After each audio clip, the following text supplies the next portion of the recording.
오늘 우리에게 주신 하나님 말씀은 시편 107편 말씀입니다. 큰 물에서 광야에서라는 제목으로 하나님 말씀을 전하겠습니다.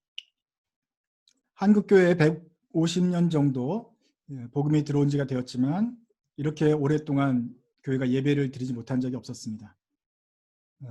6.25 때 북한이 남한을 대부분 점령했을 때, 공산주의가 점령했을 때는 3개월 정도 예배를 못 드린 적이 있었습니다. 그때는 토굴에 숨어서 또 산에 숨어서 예배를 드리지 못하고 3개월을 버틴 다음에야 예배를 드릴 수 있게 되었습니다. 그러나 그것을 빼놓고는 우리는 일제시대 때도 예배를 드렸고 그랬는데 이제 우리 온 세계가 지금 예배도 드리지 못하고 비상적인 상황에서 이렇게 온라인으로 모이게 되었습니다. 우리 제식교에서는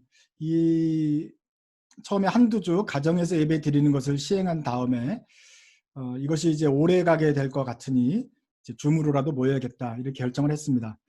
우리가 기도하고 있기로는 원래 계획된 7월 초에 여름 캠프, 가족 캠프 때라도 이 사태가 진정되어서 우리가 그때는 다시 모일 수 있으면 좋겠다라고 생각을 합니다. 그런데 점점 뉴스는 8월, 9월까지 이 사태가 할 거라고 얘기를 합니다. 8월, 9월까지 우리가 가정에서 예배 드릴 수 있고 온라인으로도 모여서 예배는 드릴 수 있습니다. 우리가 설사 예배를 드리지 못하고 9월 달까지 6개월 정도 주일 예배를 드리지 못하고 한다고 할지라도 우리가 하나님의 자녀인 것은 변함이 없을 것입니다. 그렇지만 이렇게 매주일마다 예배를 드리던 사람들이 예배를 드리지 못하게 될 때 우리 신앙생활은 어떤 변화가 일어나겠습니까? 하나님의 도우심과 그 말씀을 자꾸 기억하지 못하는 이 공동체 예배가 사라졌을 때 우리 신앙생활에는 어떤 변화가 있을까요? 온 세계 사람들이 이런 도전에 직면하고 있습니다. 그래서 오늘 우리가 함께 좀 아쉬운 방법이지만 그런대로 우리가 줌을 통해서 예배를 드리고 하나님 말씀을 함께 묵상하려고 합니다. 오늘 우리가 함께 묵상할 말씀은 시편 107편 말씀입니다.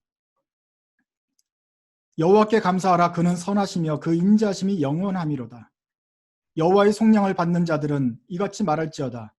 여호와께서 대적의 손에서 그들을 속량하사 동서남북 각 지방에서부터 모으셨도다. 여호와께 감사하고 하나님의 선하신 하나님을 찬양하는 시편 기자의 감사로부터 시작을 합니다. 포로된 자들을 다 모으셨다는 그 간증이 그에게 있습니다.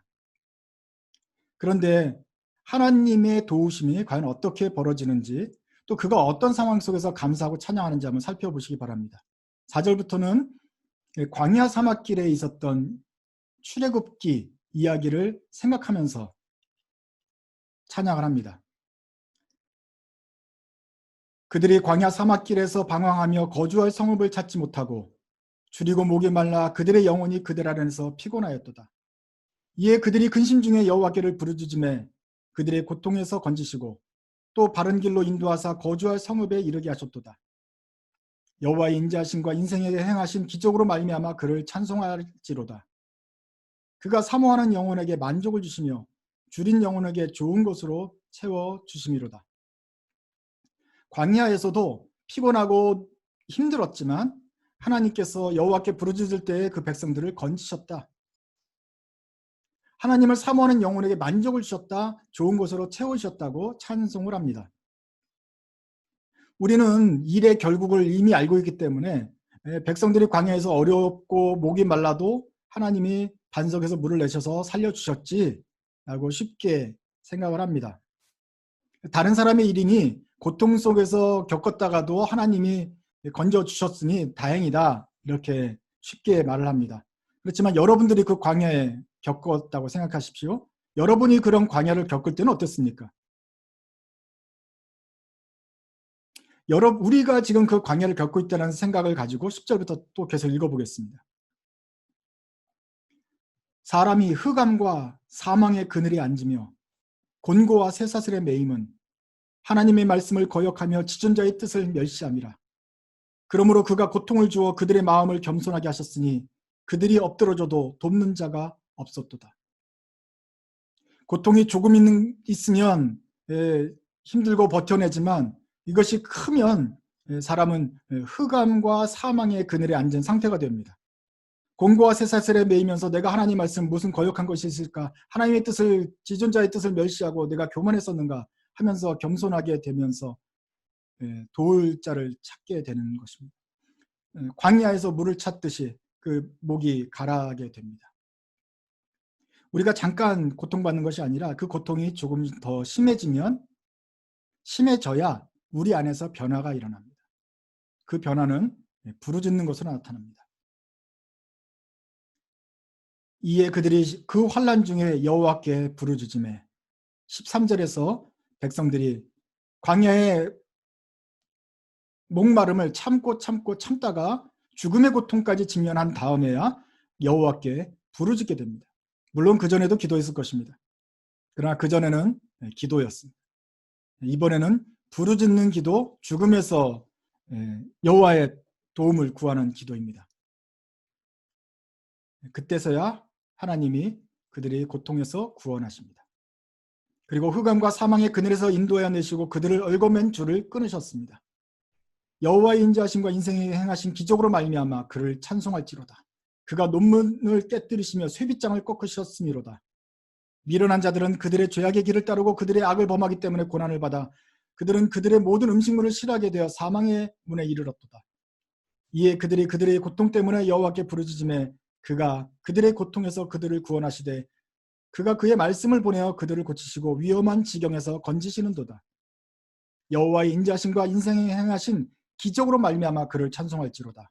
감사제를 드리며 노래하며 그가 행하신 일을 선포할지로다. 시편 기자가 여호와의 선하심을 감사하고 찬송할 때 그 찬송의 배경은 무엇입니까? 그가 하나님의 기적을 체험했기 때문입니다. 하나님의 기적은 시험 공부 잘하게 해주십시오 하는 정도의 그 서비스 차원의 기도 응답이 아닌 것이죠. 죽을 지경이 되었을 때, 그래서 살려달라고 부르짖게 되었을 때, 그때 하나님이 살려주신 그것이 기적입니다. 그러니 이 기적은 약간 배고플 때는 경험할 수가 없습니다. 약간 힘들 때는 부르짖지 못하기 때문에 기적을 경험하지 못합니다. 정말로 힘들었을 때, 한 사람이 감기 걸린 것이 아니라 온 세상이 감기 걸리고, 한 명이 예배를 빠지는 것이 아니라 온 세상이 예배를 못 드리고 상황이고, 이제 앞으로 더 많은 사람들이 고통받을 것이 예견되었을 때, 경제가 무너지고 사회가 어떻게 재편될지 모르는 이 불확실한 상황 속에서 다른 사람들이 감기 걸린다는 소리를 들어서 두려울 뿐만 아니라 실제로 이제 우리 가족들이 한 명 한 명씩 감기에 걸려갈 때 우리 입에서 살려달라는 부르짖는 기도가 나오게 될 것입니다. 이때의 기도는 믿음의 신앙의 깊고 낮은 그 여부에 상관없이 모두 다 간절한 기도로 하나님께 드리게 될 것입니다. 그리고 그제서야 하나님은 그 기도에 응답하셔서 우리에게 기적을 보여주실 것입니다. 작은 기도 응답도 감사했지만 간절하게 부르짖는 이 죽음에서 드린 기도는 하나님을 대하여 우리는 기적이다라고 모두 다 간증할 수 있게 될 것입니다. 여러분들은 이제 저와 함께 모든 인류가 경험해보지 못한 이 새로운 국면을 맞이하고 있습니다. 정말 두려운 일입니다. 그런데 여기에서 하나님께서는 기적을 베푸실 수 있습니다. 또한 시편 기자는 23절부터는 큰 배를 바다에 띄우면서 물에서 영업하는 사람들에 대해서 말을 합니다. 배를 여러 척을 가지고 무역을 하는 무역업자들, 선주들, 택배 회사들, 운송회사, 한진 해운 같은 큰 일들을 하는 사람을 예를 듭니다. 배들을 바다에 띄우며 큰 물에서 일을 하는 자는 여호와의 행하신 일들과 그의 기이한 일들, 기적들을 깊은 바다에서 보게 됩니다. 여호와께서 명령하신즉 광풍이 일어나 바다 물결을 일으키는도다. 그들이 하늘로 솟구쳤다가 깊은 곳으로 내려가나니 그 위험 때문에 그들의 영혼이 녹는도다. 우리의 삶이 바다에서 띄우면서 일을 하는 사람도 있고, 가게에서 일을 하는 사람도 있고, 공장에서 일을 하는 사람, 학교에서 일을 하는 사람들이 있는데 각자 처한 상황은 다르지만 바로 그곳에서 하나님의 기적을 경험하게 될 것입니다. 바다에서 일하는 사람을 예를 들어보면 그 바다에 광풍이 일어납니다. 그저 잔잔한 물결이 일으킬 때도 있지만 광풍이 일어나서 큰 태풍을 만나면 그 안전하던 배도 하늘로 솟구쳤다가 갑자기 깊은 곳까지 내려가게 됩니다. 바이킹을 타는 정도의 그 스릴이 아니라 죽음의 스릴까지 느끼게 됩니다. 산전수전 다 겪은 뱃사람들입니다. 그런데 이제는 영혼이 녹을 정도로 정신이 혼미해졌습니다. 너무나 큰 광풍을 만났습니다. 나름대로 배에 있는 짐들을 묶어놓고 기물들이 흔들려서 사람을 다치지 않도록 묶어놨지만 이제 밧줄도 끊어지고 사람도 짐짝처럼 흔들리게 됩니다. 그들이 이리저리 구르며 취한 자같이 비틀거리니 그들의 모든 지각이 혼동 속에 빠지는도다. 지금까지 알고 있었던 바다에 대한 지식, 항해에 대한 지식, 풍랑에 대한 대처법 모든 것이 소용이 없게 되었습니다. 이제는 혼이 나가버렸습니다. 어떠한 것으로도 이 풍랑을 이겨낼 방법이 없습니다. 이럴 때 뱃사람들이 어떻게 해야 합니까? 28절 우리 같이 한번 읽겠습니다. 시작. 이에 그들이 그들의 고통 때문에 여호와께 부르짖음에 그가 그들의 고통에서 그들을 인도하여 내시고 광풍을 고요하게 하사 물결도 잔잔하게 하시는도다. 출항하기 전에도 기도했을 것이고 바닷속에도 잔잔할 때도 기도했을 것이지만 지각이 혼돈하고 이리저리 뒹구는 상황 속에서 그 고통 가운데 부르짖었습니다. 그러자 하나님께서는 그때 그 기도를 들으시고 그들의 고통에서 인도하시고 광풍을 잔잔하게 하십니다. 그리고 그 사람들은 평온함으로 말미암아 기뻐하는 중에 그들이 바라던 소원의 항구로 인도받게 되는 것입니다. 여호와의 인자하심과 인생에 행하신 기적으로 말미암아 그를 찬송할지로다. 백성의 모임에서 그를 높이며 장로들의 자리에서 그를 찬송할지로다. 우리는 하나님의 사람들이 모였을 때 여호와의 기쁘심과 선하심을 찬송합니다. 그런데 어떠한 기적 스토리로 찬송하게 됩니까? 바로 우리가 겪었던 기적의 스토리, 죽음과 같은 고통에서 벗어나게 하신 그 하나님의 역사를, 기적을 서로 나누면서 하나님의 높으심을 찬송하게 됩니다. 평탄한 길만 있었던 사람은 작은 이야기를 찬송하겠지만 큰 광풍을 만나서 하나님의 기적의 손에 이끌려 살아나온 사람은 크신 하나님을 큰 목소리로 찬송하게 될 것입니다. 오늘 여러분이 우리가 당하는 이 모든 전례 없던 이런 고난은 우리로 하여금 하나님의 큰 기적을 맛보게 하고 우리 모두에게 큰 기적의 스토리를 갖게 하실 것입니다. 또한 우리가 함께 생각할 것은 이 뱃사람이 어디에서 하나님의 기적의 스토리를 보았는가 하는 것입니다.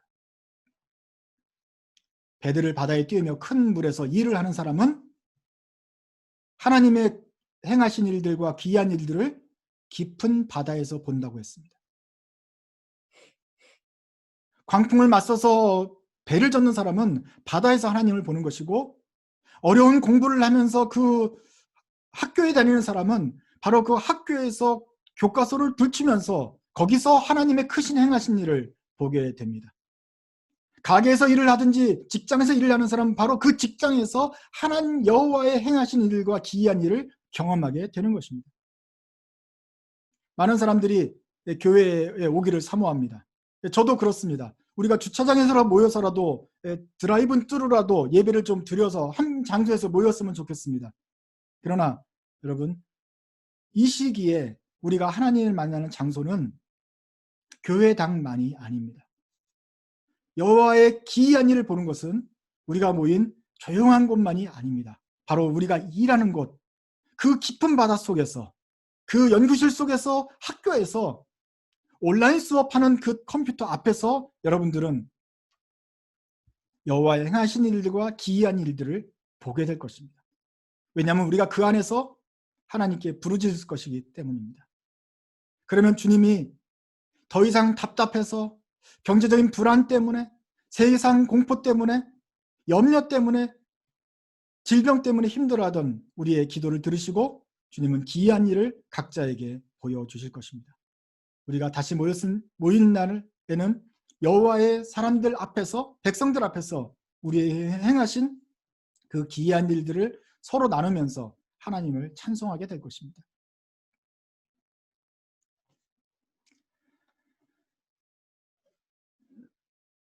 현아 자매가 시애틀에 왔는데 중학교 때 해병대 캠프를 가서 그 공수훈련을 받았다 그래요. 인간이 가장 높은 공포심을 느낀다는 13m 높이에서 공수훈련을 받습니다. 그것이 1단계죠. 13m 높이에서 떨어지면서 한 10m쯤 가면은 이제 우리 몸에 달린 끈으로 탁 안전벨트로 잡아주게 됩니다. 저도 옛날에 공수훈련을 받은 적이 있습니다. 13m 높이는 정확하게 우리 집 3층에서 닭을 내려다보는 그 마당 높이 정도가 됩니다. 그 정도니까 사실은 안전벨트도 있고 어느 순간에 다 잡아주기 때문에 문제가 없습니다. 그냥 뛰어내리면 될 것 같습니다. 그런데 막상 뛰어내려 보니 우리 발밑을 지탱하고 있는 모든 것이 없어지는 순간이 아주 기분 나쁘게 다가왔습니다. 그냥 공중에 떠서 자유낙하하는 그 기분이 무서웠습니다. 경제가 붕괴되고 건강 시스템이 붕괴되고 사회가 망가지는 것 같은 어떤 공포심이 일순간 몰려들었습니다. 분명히 이제 안전 그물이 나를 낚아챌 때가 됐는데 하는데 계속해서 떨어집니다. 나중에야 이제 좀 빨리 잡아달란 말이야 하고 나서야 우리 몸을 탁 잡아줬을 때 그 안도감을 잊을 수가 없습니다. 뒤를 돌아보니 약 한 0.1초 정도 그 두려움을 느꼈던 것입니다. 그런데 우리는 더 빨리 잡아줬으면 좋겠는데 내 발밑을 지탱할 수 있는 베이스가 없어지는 그 순간이 너무너무 두려웠습니다. 겁이 덜컥 났습니다. 그런데 하나님이 잡아주시더라고요. 안전벨트가 잡아주더라고요. 그때 하나님이 도와주시는 것 같은 느낌을 느끼면서 안전을 느꼈습니다. 그러나 공수훈련은 그것으로 끝나는 것이 아닙니다. 그렇게 13m 높이에서 떨어져 본 사람들은 이제 그 다음 단계 300m 높이 기구로 올라가서 거기서 뛰어내려집니다. 300m에서 떨어질 때는 조금 무서웠을 것입니다. 한 10초 정도 떨어진 다음에 낙하산이 펴질 때의 안도감을 느꼈을 것입니다. 여기서 성공한 사람은 이제 비행기를 타고 3000m 높이로 올라가게 되는 것이죠. 여러분들을 지금까지 하나님을 믿으면서 13m 높이에서 많은 훈련을 받았을 줄 압니다. 그리고 나는 어느 정도라도 하나님을 믿어 끝까지 믿을 수 있어. 어떤 위험에도 나를 지키신 하나님, 나는 믿네 할 수 있어요. 300m짜리도 경험해 보셨을 것입니다. 그런데 우리는 이제 다 같이 3000m 시험에 들어왔습니다. 조금 무섭습니다. 그러나 패턴은 똑같습니다. 13m에서도 한 3m만 내려가면 주님이 잡아주시고 300m에서도 100m만 떨어지면 주님이 잡아주시고 3000m에서도 조금만 내려가기만 하면 어느 순간에 죽기 직전에 우리가 부르짖을 때 주님은 반드시 잡아주십니다. 시편 107편 기자가 그 모든 것을 경험했습니다. 출애굽기 광야에서 경험했고 바벨론 포로에서도 경험했습니다. 그래서 그 기적을 찬양하는 것입니다. 33절부터 이제 결론적으로 하나님의 기이한 일을 정리하면서 찬양을 마무리합니다. 내가 다 겪어보니 여호와께서는 강이 변하여 광야가 되게 하시며 샘이 변하여 마른 땅이 되게 하시며 그 주민의 악으로 말미암아 옥토가 변하여 염전이 되게 하시며 나쁜 사람들은 그렇게 되게 징계하실 것이라는 것이죠.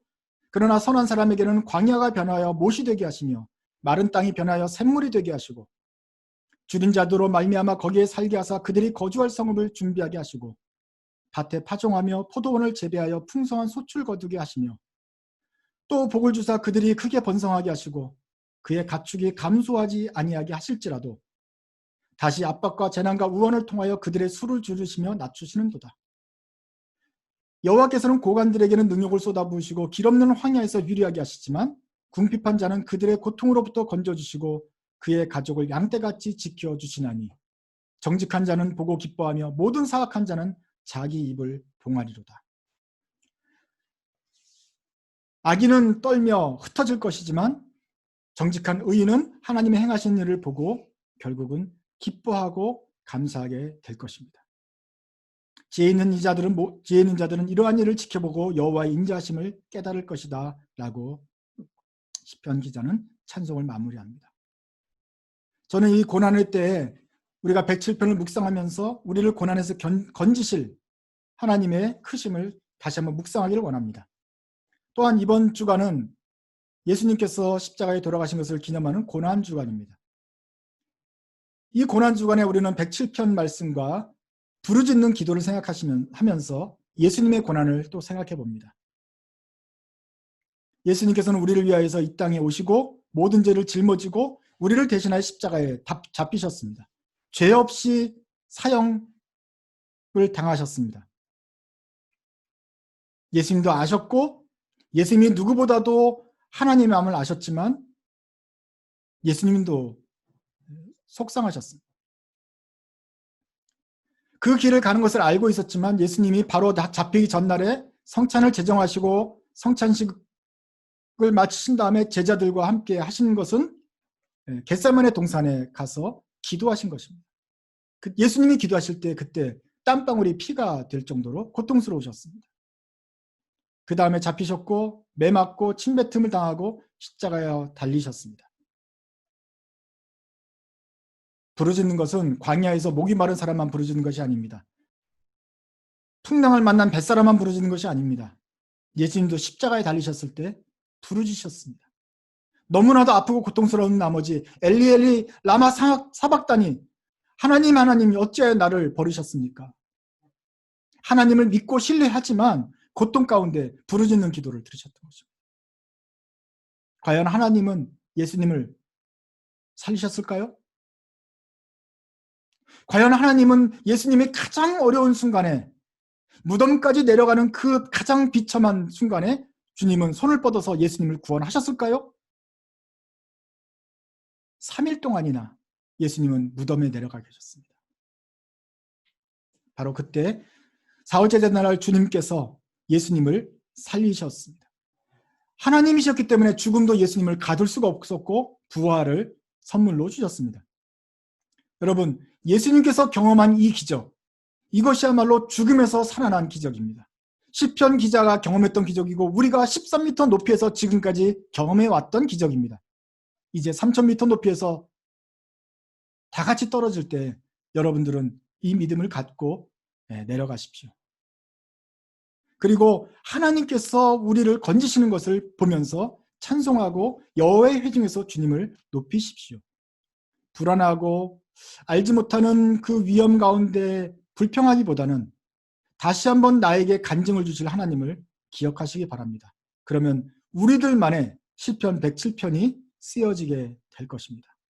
그래서 이 시간은 고난주간을 맞으면서 우리보다 앞서서 고난받으신 주님을 기억하면서 여러분들은 이 고난의 시기를 잘 이겨내시기 바랍니다. 기도하겠습니다. 우리의 죄를 위하여 앞서가신 주님, 나의 죄를 위하여 고난받으신 주님, 저 때문에 매맞고 십자가에 달리신 주님, 주님의 그 희생과 고통과 인내를 생각합니다. 주님, 저희가 예전에는 주님이 고통을 당하신 것이 어떤 것인지 잘 몰랐는데 이제 온 인류가 함께 집안에 있으면서 격리되고 또 온 세계가 불안해한 전염돼가는 이 공포에 지금 들어가면서 저희들은 죽음과 같은 경험을 하게 됩니다. 주님은 얼마나 그때 두려우셨습니까? 주님은 얼마나 그때 아프셨습니까? 주님, 이때 주님께서 더 하나님의 큰 일을 위하여 참으신 것을 기억하게 하여 주옵소서. 또한 반드시 주님께서 부르짖는 사람들을 건지시는 것을 다시 한번 기억하면서 저희들의 믿음들 흔들리지 않도록 붙잡아 주시기를 기도합니다. 이제 이 고난주간에 주님께서 앞에 있는 큰 일들을 위하여 참으신 주님 생각하고 또 기꺼이 낮아지신 주님의 사랑을 생각하면서 저희도 이 고난을 견딜 수 있도록 도와주옵소서. 믿음이 흔들리는 분들이 있습니까? 주님 잡아주십시오. 부르짖는 분들이 있습니까? 그 기도를 들어주십시오. 주님께서 우리들의 근심이 변화해서 찬송이 되게 하시고 우리를 행하신 그 기적들을 널리 주님께 선포하는 믿음의 사람들 되도록 우리를 붙잡아 주시옵소서. 흩어져 있는 모든 식구들을 건강하게 지켜주시기를 간절히 바랍니다. 또한 경제적으로 고통받고 있는 분들을 주님께서 지켜주십시오. 학교에 가지 못하여서 공부하는데 주님께서 온라인으로 수업할 때라도 지혜를 주십시오. 앞에 있는 진로를 위해서 불안한 상황에 있는데 주님께서 그러나 염려하지 말라고 확신의 말씀을 주시길 원합니다.